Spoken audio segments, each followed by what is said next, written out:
রামিসা ধর্ষণ ও হত্যা মামলায় দোষ স্বীকার করে আদালতের কাছে ক্ষমা চাইল আসামি সোহেল রানা। নিজেকে নির্দোষ দাবি স্বপ্নার।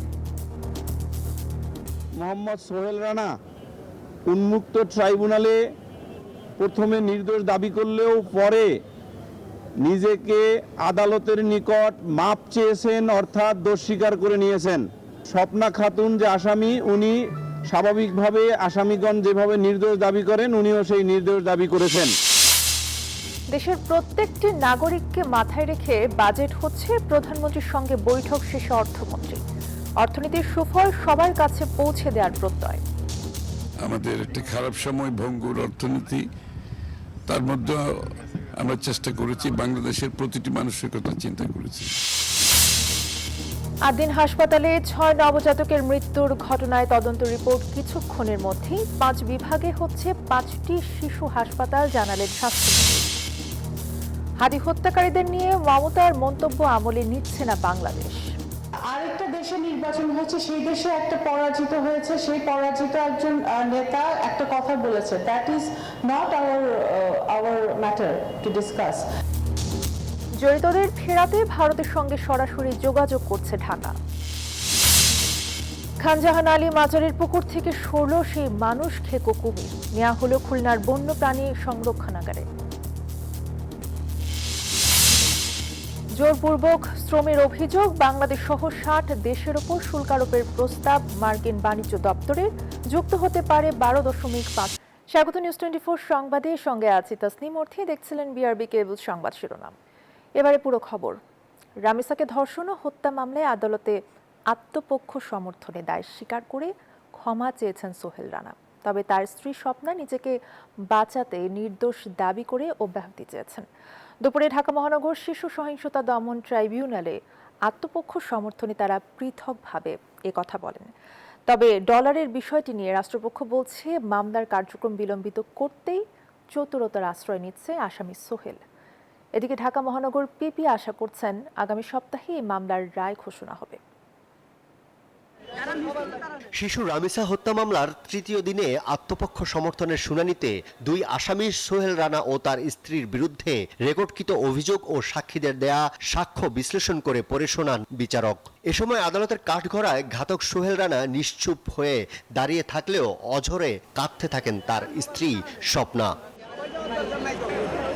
আত্মপক্ষ সমর্থনের প্রথমে নিজেকে নির্দোষ দাবি করে আবার সহযোগী হিসেবে ডলারের উপর দায় চাপানোর চেষ্টা করে সোহেল রানা। তবে রাষ্ট্রপক্ষ বলছে, মামলার কার্যক্রম বিলম্বিত করতেই চতুরতার আশ্রয় নিচ্ছেন আসামি সোহেল। আমি নির্দোষ, তারপরে উনি বলেছেন আমি দোষী, আমি মাপ চাই। এর সাথে আরেকজনের নাম বলেছেন ডলার। কিন্তু আমরা আগেই বলেছি যে রেকর্ড বহির্ভূত কোনো ব্যক্তির নাম যদি কোনো আসামি বলেন, সেইটা আসলে আদালতের প্রসিডিংয়ে বিবেচনাযোগ্য বিষয় না। পরবর্তীতে ক্ষমা চেয়ে সোহেল রানা তার অপরাধের দায় স্বীকার করে নিয়েছেন বলে দাবি করেন রাষ্ট্রপক্ষের এই আইনজীবী। 1 নম্বর আসামি মোহাম্মদ সোহেল রানা উন্মুক্ত ট্রাইব্যুনালে প্রথমে নির্দোষ দাবি করলেও পরে নিজেকে আদালতের নিকট মাপ চেয়েছেন, অর্থাৎ দোষ স্বীকার করে নিয়েছেন। আর দ্বিতীয় স্বপ্না খাতুন যে আসামি, উনি স্বাভাবিকভাবে আসামিগণ যেভাবে নির্দোষ দাবি করেন উনিও সেই নির্দোষ দাবি করেছেন। আগামীকাল উভয় পক্ষের যুক্তিতর্ক উপস্থাপনের জন্য তারিখ নির্ধারণ করেছেন। আসামিদের পক্ষে কোনো সাফাই সাক্ষী দেয়া হবে না বলে জানান রাষ্ট্র নিযুক্ত আসামি পক্ষের আইনজীবী। সে বলছে আমি ভুল করেছি, আমি মাপ চাই। আসামি বলেছে আমি ভুল করেছি, আমি মাপ চাই। আচ্ছা, উনি কোনো সাফাই সাক্ষী দিলেন না কেন? সাফাই সাক্ষী দিলেন না কেন? তার পক্ষে কোনো সাফাই সাক্ষী নাই, বিদেশে আজকে সাফাই সাক্ষী দিবে না। বৃহস্পতিবার রামিসাকে ধর্ষণ ও হত্যা মামলায় রাষ্ট্র ও আসামি পক্ষের যুক্তিতর্ক উপস্থাপনের জন্য দিন ঠিক করেছেন আদালত। আরিফুল ইসলাম, নিউজ 24, ঢাকা। সব শ্রেণী পেশার মানুষের কল্যাণের কথা চিন্তা করে আগামীতে বাজেট দেওয়ার উদ্যোগ নিচ্ছে সরকার।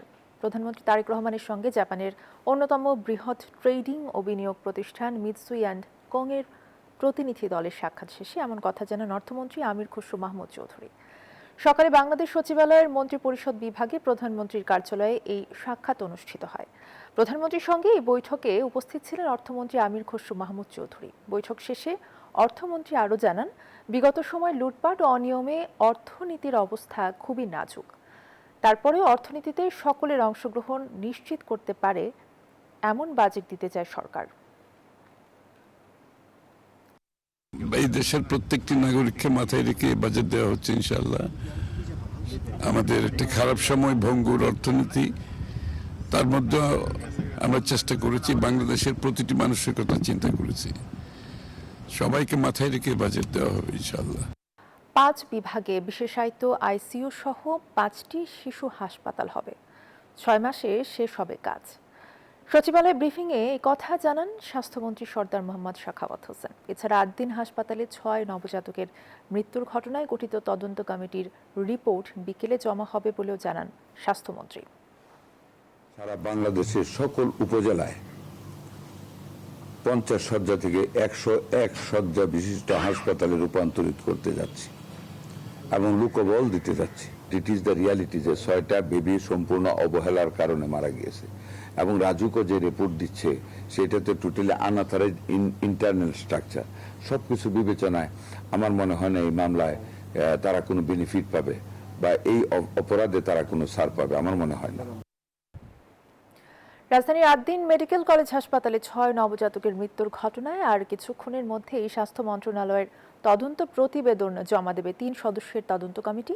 আর এই বিষয়ে আরও জানবো, সহকর্মী 8 দিন হাসপাতাল থেকে যুক্ত আছেন সহকর্মী রিশাদ হাসান। রিশাদ, কয়টা নাগাদ আসলে তদন্ত প্রতিবেদন জমা দেওয়া হবে, এখনো পর্যন্ত কি জানতে পেরেছেন? আপনাকে ধন্যবাদ। আপনি ঠিক যেমনটি বলছিলেন, আর কিছুক্ষণের ভেতরেই স্বাস্থ্য মন্ত্রণালয় এবং অধিদপ্তরের সমন্বয়ে গঠিত যে যৌথ তদন্ত কমিটি, তারা এই তদন্ত রিপোর্ট সেটি আসলে স্বাস্থ্য মন্ত্রণালয় স্বাস্থ্যমন্ত্রীর কাছে জমা দেবেন। এবং আপনাকে যদি আমি একটু জানিয়ে রাখি, তদন্ত কমিটির যিনি প্রধান যুগ্ম সচিব মোহসেন, তার সঙ্গে মুঠোফোনে যোগাযোগ করা হলে তিনি জানিয়েছেন যে তদন্তের যে মূল কার্যক্রম সেটি শেষ হয়েছে। এই সময়ের ভেতরে কিন্তু 3 নবজাতকের মায়েদের সঙ্গে যে সাক্ষাৎকার পর্ব সেটি কিন্তু আসলে শেষ হয়েছে এবং সাক্ষাৎকার পরবর্তী সময়ে যে অন্যান্য হাসপাতালের দালিলিক অনুমোদনের কাগজাদি সেগুলো নিয়ে কিন্তু আসলে কাজ হয়েছে মন্ত্রণালয়ে এবং তদন্ত কমিটিরা নিবিড়ভাবে স্বাধীনভাবে তারা এই কাজটি সম্পন্ন করেছেন। একই সঙ্গে যদি একটু জানাই যে যেহেতু এই ঘটনায় একাধিক তদন্ত কমিটি হয়েছিল, তার ভিতরে একটি তদন্ত কমিটি কিন্তু এই হাসপাতালের অভ্যন্তরীণ তদন্ত কমিটি 5 সদস্যের, তারা গতকালকে বিকেলবেলা মন্ত্রণালয়ে কিন্তু এই তদন্তের যে প্রতিবেদন সেটি জমা দিয়েছেন এবং প্রাথমিকভাবে এখন পর্যন্ত যত কিছু জানা যাচ্ছে যে চিকিৎসাজনিত অবহেলা এবং একই সঙ্গে যে পোস্ট অপারেটিভ ওয়ার্ড সেই জায়গায় আসলে ত্রুটি খুঁজে পেয়েছে সেই তদন্ত কর্তৃপক্ষ। এবং একই সঙ্গে এরই মধ্যে কিন্তু এই বিষয়ে মন্ত্রণালয় থেকে যে গঠিত তদন্ত কমিটি তারাও কিন্তু একই প্রতিবেদন দিয়েছে এবং একই সঙ্গে স্বাস্থ্য অধিদপ্তরের যে গঠিত যে তদন্ত কমিটি সর্বশেষ যেটি গঠিত হলো, সেই তদন্ত কমিটির প্রতিবেদন এখনো পর্যন্ত প্রস্তুত হয়নি, সেটি আগামীকাল স্বাস্থ্য মন্ত্রণালয়ে জমা দেবে সেই তদন্ত কমিটি। এবং সেখানেও কিন্তু আসলে এই পোস্ট অপারেটিভ ওয়ার্ডগুলোর কীভাবে অনুমোদন দেওয়া হয়েছে, এনআইসিইউগুলো কেমন, অপারেশন থিয়েটারগুলো কেমন এবং একই সঙ্গে যে নবজাতকের ডেলিভারি বা সিজারিয়ান সি সেকশনগুলো আসলে কেমন, সেই বিষয়গুলো আসলে খতিয়ে দেখা হয়েছে। এবং সর্বোপরি এই 3টি তদন্ত কমিটি সার্বিক বিষয় নিয়ে তদন্ত কার্যক্রম পরিচালনা করেছে এবং এখন পর্যন্ত আরও একাধিক তদন্ত কমিটি হতে পারে বলে এখন পর্যন্ত জানা গেছে। এই ছিল আমার কাছে এখান থেকে সর্বশেষ। অর্থী চলে যাচ্ছে আপনার কাছে স্টুডিওতে। ধন্যবাদ রিশাদ আপনাকে। রিশাদ হাসান আমাদেরকে জানাচ্ছিলেন 8 দিন হাসপাতাল থেকে। ওসমান হাদির হত্যাকারীদের নিয়ে পশ্চিমবঙ্গের নির্বাচনে পরাজিত প্রার্থী কি বলল তা আমলে নেবে না বাংলাদেশ। হাদির হত্যাকারীদের ফিরিয়ে আনতে ভারত সরকারের সঙ্গে সরাসরি যোগাযোগ করছে ঢাকা, এমন কথা জানালেন পররাষ্ট্র প্রতিমন্ত্রী শামা ওবায়েদ। সকালে পররাষ্ট্র মন্ত্রণালয়ের সাংবাদিকদের বিভিন্ন প্রশ্নের জবাবে এসব বলেন তিনি।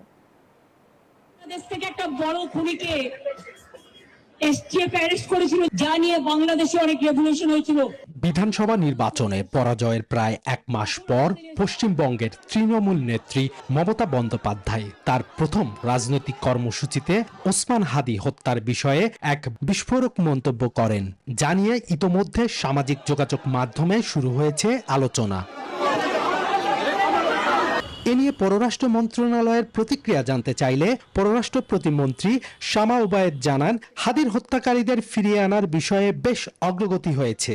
এ বিষয়ে দেশটির কেন্দ্রীয় সরকারের সঙ্গে সরাসরি যোগাযোগ করছে তারা।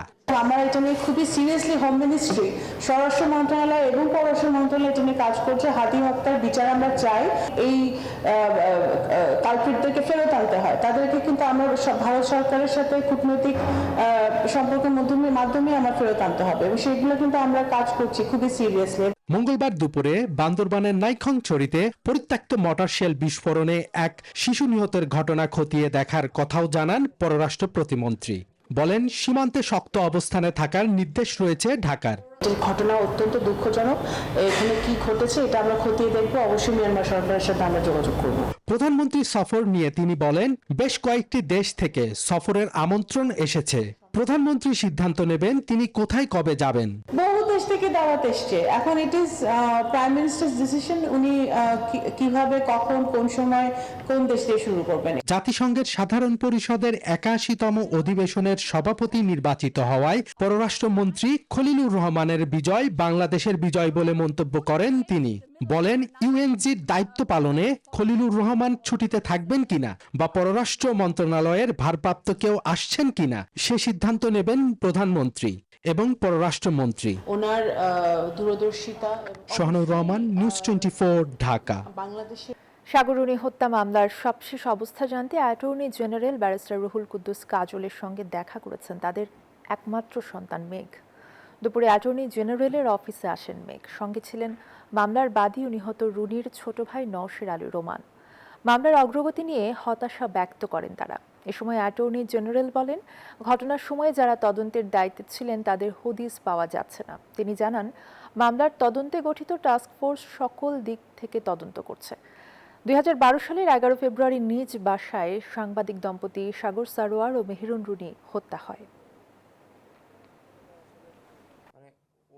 ঘটনার সময় যে পুলিশ কর্মকর্তা, তদন্তকারী কর্মকর্তা, থানা, র্যাব যারা গেছিল, তাদের কাউকে তো বর্তমান তদন্তকারী ব্যক্তিদের কোনো ট্রেস করতে পারছেন না। বর্তমানে যারা তদন্ত দায়িত্বপ্রাপ্ত ব্যক্তিরা যারা আছেন তারা সব দিক তদন্ত করছেন বলে তারা আমাকে জানিয়েছেন। আমাদেরকে অনেকজন জিজ্ঞেস করে যে তোমাদের অবস্থা কি, এইসব তখন উত্তর দিতে পারি না।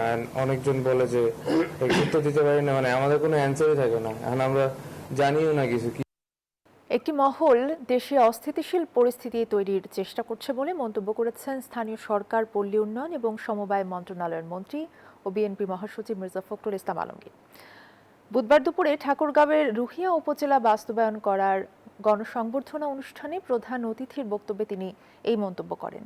সেই সাথে অস্থিতিশীলতা ও ষড়যন্ত্র রুখে দিতে সবাইকে সতর্ক ও সজাগ থাকার আহ্বান জানান তিনি। এছাড়া মন্ত্রী জানান, প্রধানমন্ত্রী তারেক রহমানের সব প্রতিশ্রুতি বাস্তবায়িত হচ্ছে। এর আগে তাকে গণসংবর্ধনা প্রদান করেন রুহিয়া উপজেলার সর্বস্তরের জনগণ। একটা মহল চেষ্টা করছে দেশে অস্থিতিশীলতা সৃষ্টি করবার জন্য। আপনাদের কাছে আমাদের আবেদন যে অস্থিতিশীলতা সৃষ্টি না করতে পারে তার জন্য আপনাদেরকে সতর্ক থাকা, সজাগ থাকা। কারণ এই সময়ে যখন আমরা নতুন করে দেশ গঠন করবার কাজ শুরু করেছি তারেক রহমানের নেতৃত্বে, তখন যেন আমরা আবার বিভ্রান্ত না হয়ে যাই। সাভারের ট্যানারি পল্লীতে শুরু হয়েছে চামড়া সংগ্রহ এবং প্রক্রিয়াজাতকরণের কাজ। সকাল থেকেই সাভারের বিসিক চামড়া শিল্পনগরীতে চামড়া প্রক্রিয়াজাতে লবণ সহ অন্যান্য রাসায়নিক প্রয়োগ শুরু করেছেন। ঈদের দিন থেকে এ পর্যন্ত 1782টি ট্রাকে করে শিল্পনগরীতে 8,91,949টি কাঁচা চামড়া এসেছে। ঈদের অতিরিক্ত চাপ সামাল দিতে বেসিক শিল্প ও বাণিজ্য মন্ত্রণালয় সমন্বিতভাবে কাজ করছে বলে জানান কর্তৃপক্ষ। আবার দামে দেয় দিয়ে এটারে আবার গোলমাল করে বাইরে যাতে লাড্ডে শুকাইবার পরে এটা বাইরে নিয়ে যায়। অনেকটা সিজন থাকে, প্রায় 3 মাস এই কাজটা একটু রানিং থাকে। লাইভিং করার পরে পশম সেন্ডোরিয়াম দিয়ে পশমটা ফালাই দেওয়ার পরে ওয়েটগুলো হয়েছে, ওয়েটগুলোটা লাড দিতেছে এইদিকে। এরপরে বাঙ্গিয়াল বিভিন্ন কালারিং যার যেটা অর্ডার আছে সেটা যাবে।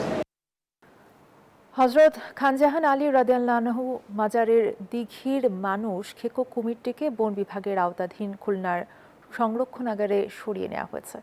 সকালে বন বিভাগের একটি দল এসে পরিস্থিতি পর্যালোচনা করে কুমিরটিকে স্থানান্তর করে। এ সময় তাদের সহযোগিতা করেন স্থানীয়রাও। এর আগে মাজারে আগত দেশি বিদেশি দর্শনার্থী এবং ভক্তদের নিরাপত্তার কথা বিবেচনা করে রাতে জরুরি সভায় স্থানান্তরের সিদ্ধান্ত নেওয়া হয়। এ কাজে সহায়তা করতে খুলনা থেকে একটি বিশেষজ্ঞ দলও যোগ দেয়। এর আগে সোমবার রাতে মাজারের দিঘিতে থাকা কুমিরের আক্রমণে 7 বছর বয়সী এক শিশু নিহত হয়। ওই ঘটনার জেরেই এমন সিদ্ধান্ত নেয় প্রশাসন।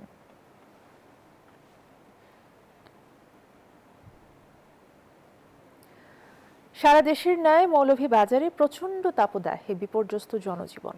চা বাগানে শ্রমিক এবং খেটে খাওয়া মানুষের ভিড় বাড়ছে হাসপাতালে। চা বাগানে পাতা উত্তোলনে বাধাগ্রস্ত হওয়ার উৎপাদনে ব্যাহত হওয়ারও শঙ্কা দেখা দিয়েছে। হাসপাতালে বাড়ছে শিশু, বৃদ্ধ এবং কর্মজীবী মানুষের সংখ্যা। শেখ সিরাজুল ইসলাম সিরাজের পাঠানো তথ্যচিত্র ডেস্ক রিপোর্ট। অধিক বৃষ্টি ও শীতের কারণে চায়ের রাজধানী খ্যাত মৌলভীবাজার জেলাকে একসময় শীতপ্রধান এলাকা বলা হতো, অথচ এখন মৃদু থেকে মাঝারি তাপপ্রবাহ বয়ে যাচ্ছে। বিপর্যস্ত জনজীবন, সকাল থেকেই প্রখর রোদ আর ভ্যাপসা গরম বাড়াচ্ছে অস্বস্তি। গরমে জ্বর, সর্দি কাশি, ডায়রিয়া, হিটস্ট্রোক সহ নানা রোগে আক্রান্ত হচ্ছেন নারী, শিশু ও বয়োবৃদ্ধরা। হাসপাতালগুলোতে বহির্বিভাগ ও ভর্তি হওয়া রোগী বাড়ছে। এদিকে প্রায় 97টি চা বাগানের 1.5 লক্ষাধিক চা শ্রমিক তীব্র গরমে কাজ করতে গিয়ে পানি শূন্যতা সহ নানা স্বাস্থ্য ঝুঁকিতে পড়ছেন। বিশুদ্ধ পানির সংকট ও ছায়ার অভাবে তাদের দুর্ভোগ আরো বাড়ছে। পানি নিয়ে বোতলের মাঝে গরম হয়ে যায় পানি, এটা ব্যবস্থা নাই। আমরা যারা পানি খাওয়ায় ওরা অনেক দূর থেকে পানি আনে আমাদেরকে খাওয়াচ্ছে। চা বাগানে হয়তো জানে যে বিশুদ্ধ পানির অভাব, নালা খালার পানি খায়। এই নালা বিশুদ্ধ পানি এবং স্যানিটেশনের খুবই খারাপ অবস্থা। এপ্রিল থেকে জুন পরিস্থিতি অপরিবর্তিত থাকবে বলে জানায় আবহাওয়া অফিস। কয়েকদিনের মধ্যে এই সিলেট অঞ্চলে ভারী থেকে অতি ভারী বৃষ্টিপাতের সম্ভাবনা রয়েছে এবং এই বৃষ্টিপাত হলে এই ভ্যাপসা গরমের অনুভূতি কমে যাবে এবং তাপমাত্রাও কমে আসবে। গরমের এ সময় শারীরিক সুস্থতায় সাবধানতা অবলম্বনের পরামর্শ দিয়েছেন চিকিৎসকরা। অনেকক্ষণ যেন কোনো অবস্থার উদ্যোগ একটা উনি কাজ না করেন, ওনাকে একটু রেস্ট নিয়ে কাজ করতে হবে। পাশাপাশি যে প্রবলেমটা হয় অতিরিক্ত গরমে শরীরে পানির পরিমাণটা কমে যায়, যেটাকে আমরা বলি ডিহাইড্রেশন, এবং ওনাকে প্রচুর পরিমাণ পানি পান করতে হবে। এই তীব্র গরমে পানির সংকট দূরীকরণের দাবি এলাকাবাসীর। Desk report, news 24। এবারে অর্থ বাণিজ্য সংবাদ।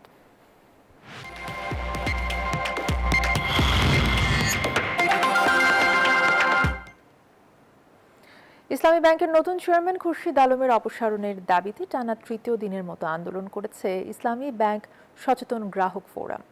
প্রধান কার্যালয়ের সামনে থেকে মিছিল নিয়ে জাতীয় প্রেস ক্লাবের সামনে মানববন্ধন করেন আন্দোলনকারীরা। তাদের অভিযোগ, খুরশিদ আলম বিতর্কিত এসালম গ্রুপের ঘনিষ্ঠ সহযোগী। এ সময় চেয়ারম্যানের অপসারণ, ব্যাংক রেজুলেশন আইন 2025-এর 18 ক ধারা বাতিল এবং অর্থ পাচারকারীদের বিচারে বিশেষ ট্রাইব্যুনাল গঠনের দাবি জানান তারা। আন্দোলনকারীদের পক্ষ থেকে বলা হয়, দাবি আদায় না হওয়া পর্যন্ত কর্মসূচি চলবে। পরবর্তী কর্মসূচি শিগগিরই ঘোষণা করা হবে বলেও জানান তারা। ব্যাংক ডাকাত, ব্যাংক লুটেরাদেরকে আবার ব্যাংকের পরিচালক হওয়ার সুযোগ করে দিয়েছে। সেই কারণে 18 ক ধারা বাতিল করে বিশেষ ট্রাইব্যুনাল গঠন করে সকল ব্যাংক লুটেরাকে আইনের আওতায় আনতে হবে, উপযুক্ত শাস্তির বিধান করতে হবে। চট্টগ্রামের শস্য ভাণ্ডার হিসেবে পরিচিত রাঙ্গুনিয়ার গুমাই বিলে শুরু হয়েছে বোরো ধান কাটার উৎসব। বিল জুড়ে সোনালী ফসলের ঘ্রাণে মাতোয়ারা কৃষকের এখন দম ফেলার ফুরসত নেই। তবে এই আনন্দের মাঝেও লোকসানের শঙ্কায় আছেন চাষিরা। সেই সাথে ফসলি জমি ভরাট হওয়ায় দিন দিন কমছে এই বিলের আয়তন। চট্টগ্রাম থেকে নয়ন বড়ুয়া জয়ের তথ্যচিত্রে প্রতিবেদন। রাঙ্গুনিয়া উপজেলার ঐতিহ্যবাহী গুমাই বিল চট্টগ্রামের শস্য ভাণ্ডার হিসেবে পরিচিত। বলা হয়ে থাকে, পুরো দেশের প্রায় 2.5 দিনের খাদ্যের যোগান দিতে পারে এই বিল। প্রায় 3200 হেক্টর আয়তনের এই বিলে এখন সোনালী ফসল ঘরে তুলতে ব্যস্ত সময় পার করছেন কৃষকরা। চলতি মৌসুমে গুমাই বিলের পুরোটাই বোরো আবাদ হয়েছে, যার মধ্যে 810 হেক্টর হাইব্রিড এবং 2390 হেক্টর জমিতে চাষ হয়েছে উপসি জাতের ধান। এখন পর্যন্ত আমাদের প্রায় 90%-এর উপরে কর্তন সম্পন্ন হয়েছে এবং আমরা যে নমুনা ফসল কর্তন করেছি সেখানে হাইব্রিড ধানগুলো আমরা ফলন পেয়েছি 4.7 মেট্রিক টন পার হেক্টর এবং উৎসে যে ধানগুলো আমরা ওখানে চাষিরা চাষ করেছে আমাদের উদ্ভাবনের মাধ্যমে, সেখানে আমরা পেয়েছি 3.71 মেট্রিক টন পার হেক্টর। সকাল থেকে পুরো বিল জুড়ে ধান কাটার উৎসব চললেও রয়েছে কৃষকদের নানা অভিযোগ। সার বীজের দাম ও শ্রমিকের মজুরি বাড়লেও সেই অনুপাতে ধানের ন্যায্য দাম না পাওয়ার ক্ষোভ তাদের। ঐতিহাসিক বিলেটা উদযাপনের জন্য এখানে আসি ধান কাটার জন্য। কৃষকের এই সংকটের পাশাপাশি যোগ হয়েছে গুমাই বিলের অস্তিত্বের সংকট। আইন অমান্য করে ফসলি জমি ভরাট করে ঘরবাড়ি ও স্থাপনা নির্মাণ করায় প্রতি বছরই উদ্বেগজনক হারে কমছে ঐতিহ্যবাহী এই বিলের আয়তন।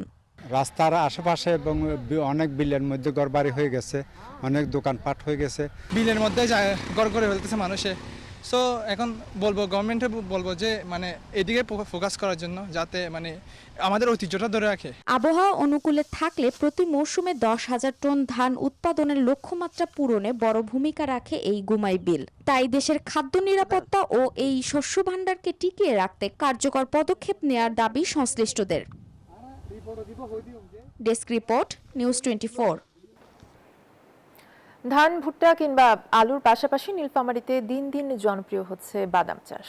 খরচ ও ঝুঁকি কম হওয়া এবং ভালো বাজার মূল্যের কারণে কৃষকরা ঝুঁকছেন এই ফসলের দিকে। মাত্র 120 দিনে এই ফসল চাষ করে লাভের মুখ দেখছেন কৃষক।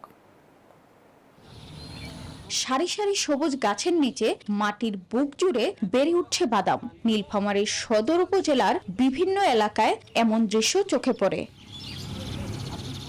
কৃষকদের দাবি, অন্যান্য ফসলের তুলনায় বাদাম চাষে উৎপাদন খরচ কম। এছাড়া সঠিক পরিচর্যা ও সময় মতো কীটনাশক প্রয়োগ করলে রোগবালাইয়ের আক্রমণও কম হয়। ফলে মৌসুম শেষে লাভের সুযোগ তৈরি হয়। অনেক কৃষক এবার নতুন করে বাদাম চাষে আগ্রহী হয়ে উঠছেন। বাদামের গাছ কি সুন্দর হয়েছে, এখন যদি ভালো মতো ফলন হয় তার বেচা কিনা ভালো হইবে। এলাকায় কোনো বাদাম আবাদ হয় না, তবে এইবারে প্রথম বাদাম লাগাইছি। তবে বাদাম মোটামুটি গাছগুলো সুন্দর আছে। বাদামের পাশাপাশি আবার জলপাই গাছ লাগা হয়েছে, জলপাই গাছও ভালো হয়েছে। 4.5 বিঘা জমি 2 বছর পড়েছিল, এখানে নতুন করে আমরা বাদাম লাগাছি। বাদামের ফসল ইনশাল্লাহ আমার খুব ভালো হয়েছে। চলতি মৌসুমে আবহাওয়া অনুকূলে থাকলে ভালো ফলনের আশা করছেন কৃষকরা। এই জমিতে প্রায় 90 থেকে 1 লক্ষ টাকার মতো খরচ হয়েছে। আশা করা যায় এনার ফলন অনুযায়ী প্রায় 2,10,20,000 পর্যন্ত বিক্রি করতে পারবেন বলে আমার দৃঢ় বিশ্বাস। কৃষি বিভাগ বলছে, উর্বর বেলে দোআঁশ মাটি এবং অনুকূল আবহাওয়ার কারণে এই অঞ্চলে বাদাম চাষের ব্যাপক সম্ভাবনা রয়েছে। বাদাম চাষটি লাভজনক। প্রথমত এটি মাটির স্বাস্থ্য ভালো করে, মাটিতে নাইট্রোজেন যোগ করে। দ্বিতীয়ত হচ্ছে কৃষকরা এতে লাভবান হওয়ার সুযোগ রয়েছে। কৃষি বিভাগের তথ্য অনুযায়ী সদর উপজেলায় প্রায় 1,200 হেক্টর জমিতে বাদামের আবাদ হয়েছে। Desk report, news 24। এবারে আন্তর্জাতিক প্রসঙ্গ। জোরপূর্বক শ্রম রোধ করতে না পারার অভিযোগে বাংলাদেশ সহ বিশ্বের 7টি দেশের ওপর নতুন করে শুল্ক আরোপের প্রস্তাব দিয়েছে যুক্তরাষ্ট্র। মার্কিন বাণিজ্য দপ্তরের প্রস্তাব অনুযায়ী দেশগুলোর রপ্তানি পণ্যের ওপর অতিরিক্ত 10 থেকে 12.5% পর্যন্ত শুল্ক বসতে পারে। তবে তৈরি পোশাক এবং টেক্সটাইল পণ্যের ক্ষেত্রে কম শুল্কে প্রবেশের জন্য আলাদা একটি বিশেষ ব্যবস্থার কথা বলা হয়েছে ঘোষণায়। আন্তর্জাতিক বাণিজ্যে জোরপূর্বক শ্রম বন্ধের বিষয়ে কঠোর অবস্থান নিয়েছে মার্কিন বাণিজ্য দপ্তর USTR। তাদের দাবি, বাণিজ্যিক অংশীদারদের এমন ব্যর্থতায় অসম প্রতিযোগিতার মুখে পড়ছেন মার্কিন কর্মীরা। চলতি বছরের শুরুতে যুক্তরাষ্ট্রের প্রধান বাণিজ্য অংশীদারদের মধ্যে জোরপূর্বক শ্রম প্রয়োগের বিষয়ে ধারা 301-এর অধীনে তদন্ত শুরু হওয়ার পর স্থানীয় সময় মঙ্গলবার এই প্রস্তাবটি ঘোষণা করে মার্কিন বাণিজ্য দপ্তর। যেসব দেশের বিভিন্ন কারখানায় বা শিল্পে আন্তর্জাতিক নিয়ম অমান্য করে শ্রমিকদের দিয়ে জোর করে বা নামমাত্র মূল্যে কাজ করানো হয়, সেই উৎপাদনকারীদের বিরুদ্ধেই মূলত এই অভিযোগ। তাদের অভিযোগে বাংলাদেশ, ভারত ও চীন সহ 54টি দেশ বাধ্যতামূলক শ্রমে উৎপাদিত পণ্য নিষিদ্ধ করতে পারেনি। এছাড়া বিদ্যমান আইন প্রয়োগেও ব্যর্থ হয়েছে কানাডা সহ আরও 6টি দেশ। নতুন এই প্রস্তাবনায় দেশগুলোর উপর অতিরিক্ত 10 থেকে 12.5% পর্যন্ত শুল্ক আরোপের কথা বলা হয়, যা চূড়ান্ত করতে আগামী 6 জুলাই পর্যন্ত লিখিত মতামত গ্রহণ এবং 7 জুলাই গণশুনানি হবে। তবে এই প্রস্তাব এখনই কার্যকর হচ্ছে না। এছাড়া তৈরি পোশাক ও বস্ত্র খাতের জন্য আলাদা ব্যবস্থার প্রস্তাব করা হয়েছে, যার মাধ্যমে নির্দিষ্ট পরিমাণের পোশাক কম শুল্কেই যুক্তরাষ্ট্রের বাজারে প্রবেশের সুযোগ পেতে পারে, যা বাংলাদেশের জন্য খানিকটা স্বস্তির। নিবির আমিন, নিউজ 24। ভারতের রাজধানী দিল্লির মালভিয়া নগরের একটি হোটেলে ভয়াবহ অগ্নিকাণ্ডে বিদেশি নাগরিক সহ 21 জনের প্রাণহানি হয়েছে। স্থানীয় সময় সকাল 8:50 5তলা ভবনের বেসমেন্টের রেস্তোরাঁয় আগুনের সূত্রপাত হয়। এনডিটিভি জানায়, দেশি বিদেশি নাগরিক সহ ভবনটিতে 40 জন অবস্থান করছিলেন। এ ঘটনায় এখন চলছে উদ্ধার তৎপরতা, তবে আগুন লাগার কারণ এখনো জানা যায়নি। এদিকে এই ঘটনায় শোক জানিয়েছেন ভারতের প্রধানমন্ত্রী নরেন্দ্র মোদী। সেই সঙ্গে নিহতদের পরিবারকে আর্থিক সহায়তার ঘোষণাও দিয়েছেন তিনি। শোক প্রকাশ করেছেন দিল্লির মুখ্যমন্ত্রী রেখা গুপ্তাও।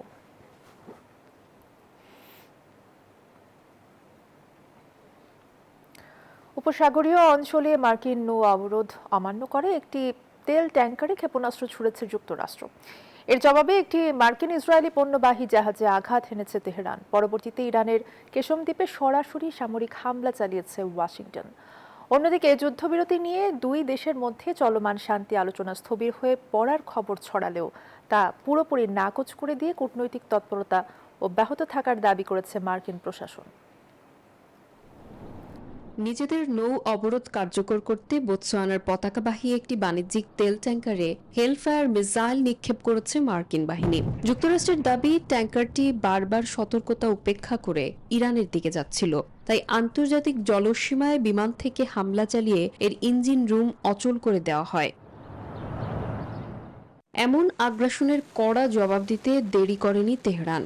ওমান সাগরে ইরাকি জলসীমার কাছে মার্কিন ইসরায়েলি পণ্যবাহী জাহাজে ক্রুজ ক্ষেপণাস্ত্র দিয়ে পাল্টা আঘাত হেনেছে ইরানের বিপ্লবী গার্ড বাহিনী। পাল্টাপাল্টি এই উত্তেজনার মধ্যেই বাহরাইন এবং কুয়েত লক্ষ্য করে ড্রোন ও মিসাইল ছোড়ে ইরান। এসব হামলা প্রতিহত করার পর আত্মরক্ষার কথা বলে সরাসরি ইরানের মূল ভূখণ্ড কেশম দ্বীপে বিমান হামলা চালায় যুক্তরাষ্ট্র। সেখানে থাকা একটি সামরিক যোগাযোগ টাওয়ার ও ড্রোন নিয়ন্ত্রণ ঘাঁটি ধ্বংস করা হয়েছে। এদিকে এমন সংঘাতময় পরিস্থিতিতে মধ্যস্থতাকারীদের মাধ্যমে যুক্তরাষ্ট্রের সাথে সব ধরনের শান্তি আলোচনা স্থগিতের কথা জানিয়েছে ইরান। তবে এই দাবি প্রত্যাখ্যান করে মার্কিন প্রেসিডেন্ট ডোনাল্ড ট্রাম্প জানিয়েছেন, সংলাপ এখনো চলমান। অন্যদিকে ওয়াশিংটন স্পষ্ট করেছে, কেবল হরমুজ প্রণালী উন্মুক্ত করলেই ইরানের উপর থেকে কোনো নিষেধাজ্ঞা প্রত্যাহার করা হবে না। Desk report, news 24। এই ছিল নিউজ 24 সংবাদের সাথে থাকায় ধন্যবাদ সবাইকে।